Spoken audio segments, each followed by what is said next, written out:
The coffee machine wheezed its final breath at 3:47 p.m. on a Tuesday, and that's when everything started to unravel.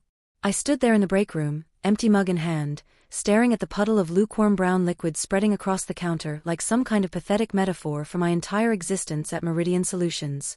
5 years. 5 years of adequate performance reviews, of nodding through meetings, of keeping my head down and my opinions to myself. 5 years of watching Cassandra Blake stride through the office in her perfect suits with her perfect posture, dispensing orders with that cool, measured voice that made everything sound both urgent and utterly unimportant at the same time. Problem, Jordan? I didn't turn around. I knew that voice the way you know the sound of your own alarm clock, intimately, resentfully, with a Pavlovian response that made my shoulders tense. Coffee machine's dead, I said, still staring at the mess. Again. I can see that. Her heels clicked closer. I could smell her perfume now, something expensive and understated that probably cost more than my monthly grocery budget. Maintenance has been notified. They'll be here tomorrow. Tomorrow. I laughed, but it came out sharp, edged with something I hadn't meant to let show. Of course. Tomorrow. Because heaven forbid we actually solve a problem the day it happens. The silence that followed felt thick enough to choke on. I finally turned to face her, and that was my first mistake. Cassandra Blake at 3:49 p.m. on a disaster Tuesday looked exactly like she did every other moment of every other day, composed, unreachable, beautiful in that careful way that felt more like architecture than genetics. Dark hair pulled back in a knot that probably had a technical name, gray eyes that gave away absolutely nothing, lips pressed together in what might have been amusement or irritation, or simply the baseline expression of someone who'd long ago mastered the art of not caring. Are you quite finished? She asked. With what, sweetheart? The word slipped out before I could stop it, dripping with sarcasm, loaded with every ounce of frustration I'd been swallowing for half a decade. With standing here watching this company fall apart one broken appliance at a time? With pretending that anything we do here matters? Or with this conversation specifically? I should have been fired. I knew at the moment the word left my mouth. You didn't talk to Cassandra Blake like that. Nobody did. She was the director of operations, the woman who could end your career with a signature, who'd built her reputation on being ruthless and efficient and completely untouchable. But she didn't fire me. She smiled. It wasn't a big smile. Nothing theatrical or exaggerated. Just a small curve at the corner of her mouth, there and gone so quickly I almost thought I'd imagined it. And then she said in that same measured voice again. What? Say it again. Her eyes held mine, and there was something in them now, something I couldn't name. Call me that again. My heart did something complicated in my chest. I should get back to work. You're off the clock in 13 minutes, and your last deliverable was submitted at noon. She took a step closer. Say it again, Jordan. This is inappropriate. My voice sounded strange to my own ears, too high, too uncertain. You're my boss. I'm aware of the reporting structure. Another step. We were close enough now that I could see the tiny imperfection in her left iris, a fleck of amber in all that gray. I'm also aware that you've worked here for 5 years, 3 months, and 16 days. That you take your coffee black with exactly half a packet of sugar. That you stay late every Wednesday even though you don't have to, because that's when the office is quietest. That you've never once called in sick, never once asked for special treatment, never once let anyone see what you're actually thinking. Until today. I couldn't breathe. Couldn't think. You're wrong. About which part? All of it. But my voice cracked on the lie, and we both knew it. She reached past me, picked up a napkin from the holder, and began methodically wiping up the spilled coffee. The gesture was so unexpected, so at odds with everything I knew about Cassandra Blake, Director of Operations, Ice Queen untouchable, that I just stood there watching her. I'm not asking you to mean it, she said quietly, still focused on the spill. I'm asking you to say it again. Why? Because in 5 years, 3 months and 16 days, that's the first true thing you've said to me. She looked up then, and the expression on her face was something I had no reference for, no way to categorize or file away. And I'd like to hear it again. The coffee machine dripped pathetically in the background. Somewhere in the distance, I could hear the office sounds, keyboards, phones, the low hum of people pretending to work in the final minutes before freedom. Everything felt surreal, like I'd slipped sideways into some alternate version of my life where Cassandra Blake cleaned up messes and asked for things she wanted instead of just taking them. "Sweetheart," I said. It came out softer this time, less weapon and more question. "I need to go home." "Okay." She straightened, dropped the soaked napkins into the trash, and smoothed her hands over her skirt in a gesture that seemed almost nervous. "Almost. Tomorrow. My office. 8 a.m. Am I being written up? Do you want to be?" That almost smile again, gone before I could be sure it had been there at all. 8 a.m., Jordan. Don't be late. She walked out, heels clicking against the tile floor, leaving me alone with a broken coffee machine and the distinct feeling that I just stepped off a cliff without checking how far down the ground was. I went home. Made dinner. Stared at my laptop without actually seeing it. Went to bed early and lay awake until 3 in the morning, replaying those 7 minutes in the break room over and over until they stopped making sense entirely. By the time my alarm went off at 6:30, I'd convinced myself I'd imagined the whole thing. Stress-induced hallucination. Temporary insanity. Something. The office looked exactly the same as it always did. Same fluorescent lights washing everything in their particular shade of corporate purgatory. Same barely beige walls. Same plant by the reception desk that no one ever watered but never seemed to die. I made it to the elevators before my hands started shaking. Cassandra's office was on the 7th floor, corner suite, windows overlooking the city in a way that was meant to inspire ambition but mostly just made you feel small. I'd been inside exactly 3 times in 5 years, my initial interview, my 3-year review, and once to drop off reports when her assistant was out sick. Each time I'd felt like an intruder, like the space itself was rejecting my presence. I knocked at 7:58 a.m. Precisely 2 minutes early, which felt like the safest choice available to me. "Come in." She was standing by the window, backlit by morning sun that turned her into a silhouette, all sharp edges and careful composition. For a moment, neither of us spoke. Then she gestured to the chair across from her desk. "Sit." I sat, crossed my ankles, folded my hands in my lap. Every instinct I had screamed at me to apologize, to grovel, to find some way to undo yesterday and go back to the safe, numb routine of not mattering. Cassandra moved to her desk but didn't sit. Instead, she leaned against it, arms crossed, studying me with that unreadable expression that had probably taken years to perfect. "Tell me something, Jordan. Do you hate your job?" "No. Do you hate me?" The question landed like a physical blow. "I don't know you well enough to hate you." That's not an answer. It's the only one I have. I met her eyes, forced myself to hold her gaze. "You're my boss.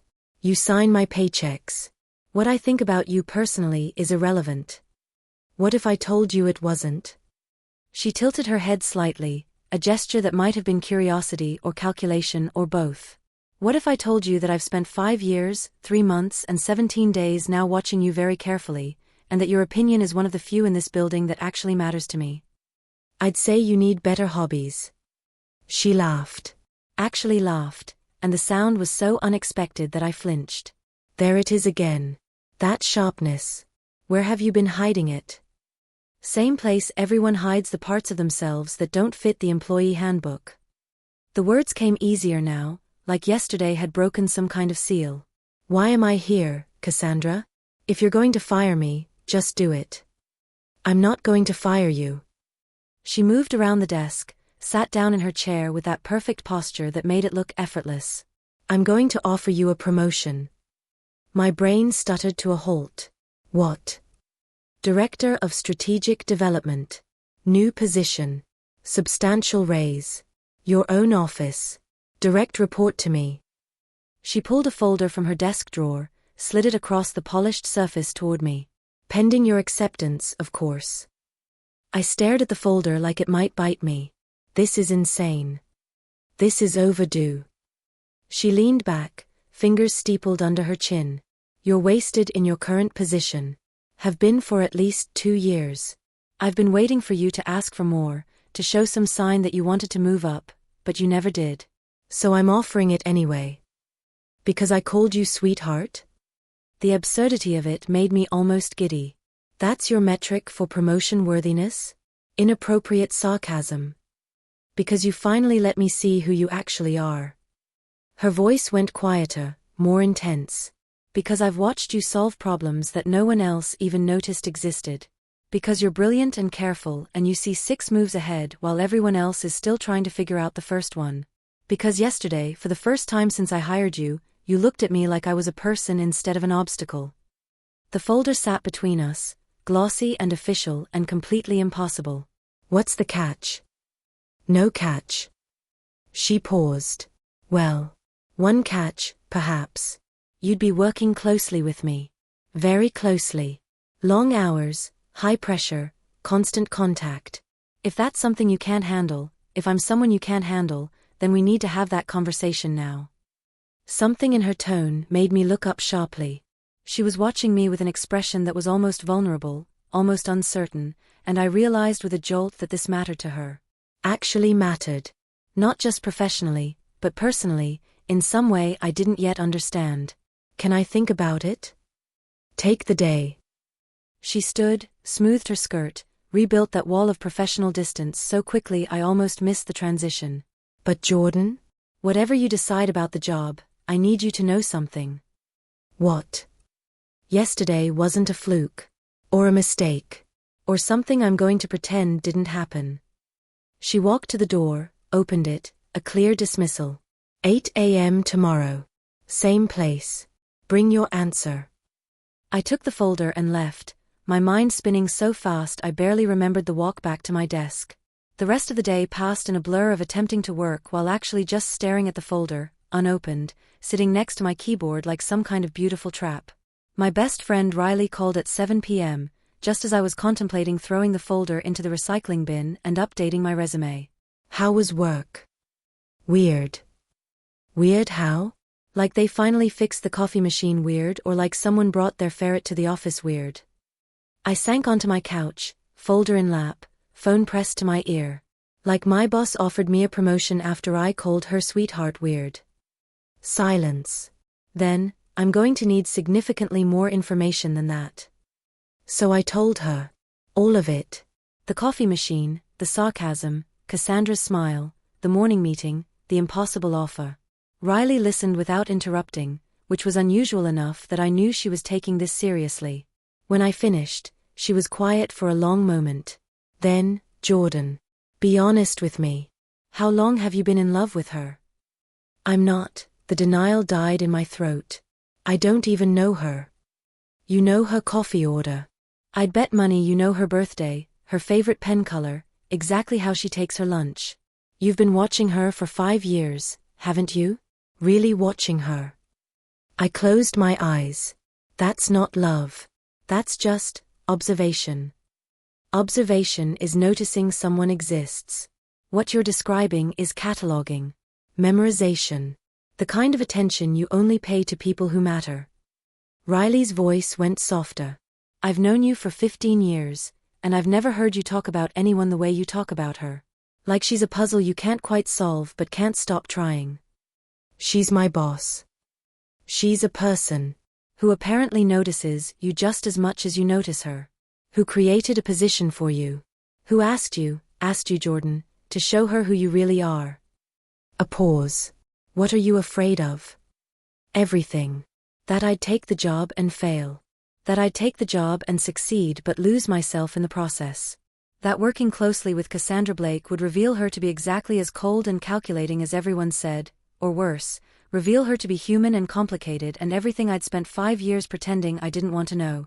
That wanting something this much would make it impossible to survive losing it. I don't know how to do this, I said finally. I don't know how to be the person she seems to think I am. Maybe you're already that person. Maybe you've just been hiding it so long you forgot it was there.